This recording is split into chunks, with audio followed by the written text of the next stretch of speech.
Here's one thing I bet you didn't know: how the combat outpost strategy got its start in Iraq. Tal Afar is the city in northern Iraq which was home to 200,000 people, making it slightly smaller than Fallujah.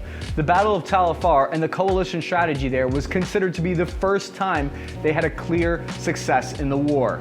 The policy of clear, hold, and build turned Iraq around from a disaster to far lower levels of violence by 2010. The operation was less publicized when it happened because it was overshadowed by Hurricane Katrina. The United States commander of the battle became the 26th National Security Advisor, was instrumental in the counterinsurgent philosophy with General Petraeus. The city of Tal Afar represents our early failures in understanding how to fight the insurgency to our first victory in holding our gains. In 2004, the first major operation, codenamed Operation Black Typhoon, set off. And the major players in this battle were the 3rd Brigade, 2nd Infantry Division, Stryker Brigade Combat Team, and the Iraq Security Forces, made up of the new Iraqi Army against the militia and Al-Qaeda elements in the city.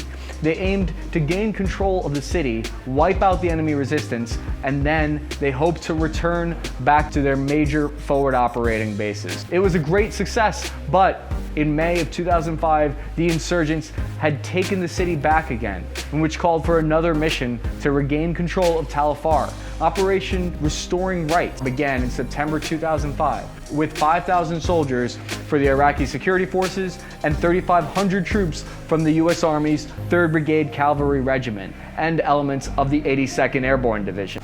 The commander of this mission was Colonel McMaster, who would go on to be the main advisor of General David Petraeus in the planning of the 2007 troop surge. And then he went on to be the 26th National Security Advisor to President Donald Trump.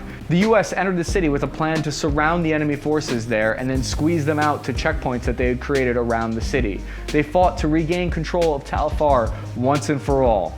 The Battle of Tal Afar left 157 enemy combatants killed and 683 captured. 10,000 pounds of explosives were destroyed or captured in place. The Iraqi security forces suffered 12 killed and 27 wounded, while the United States suffered 4 killed in action in the Battle of Afar. After the town was recaptured, the next part of the change in strategy that the U.S. employed was a new tactic of clear, hold, and build. The focus would be on winning support from the local people. They redug sewers, they fixed storefronts, police stations were rebuilt and restaffed. Instead of heading back to be fobbits on giant bases, the Americans left a force behind to be embedded with the Iraqi Army counterparts. 29 combat outposts were set up to hold the city, and the strategy of a cop was born. The 2nd Battalion, 325th Infantry Regiment didn't kill any civilians during their deployment, which won over the local population and made it easier for us to get intelligence on insurgent activities. I was on a combat outpost during my time in Iraq in good old Kop Mushada, just north of Baghdad.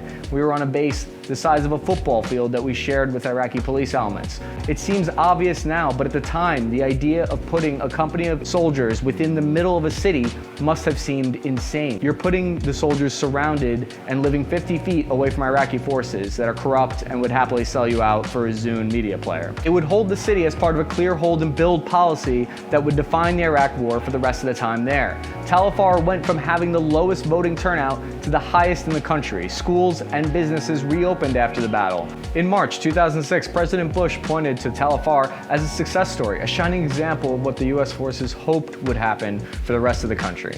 In order for that to happen, though, the United States would have to start a troop surge to replicate the strategy of clear, hold, and build in every major Iraqi city. The surge and some other strategies like standing up the Sons of Iraq militia resulted in insurgent hostilities being largely defeated by 2010. After the United States left Iraq, ISIS fighters recaptured Tal Afar in 2014 after just a 2-day battle. On August 2017, the Iraqi Army made the most recent offensive to retake Tal Afar for the 3rd time since the 2004 invasion.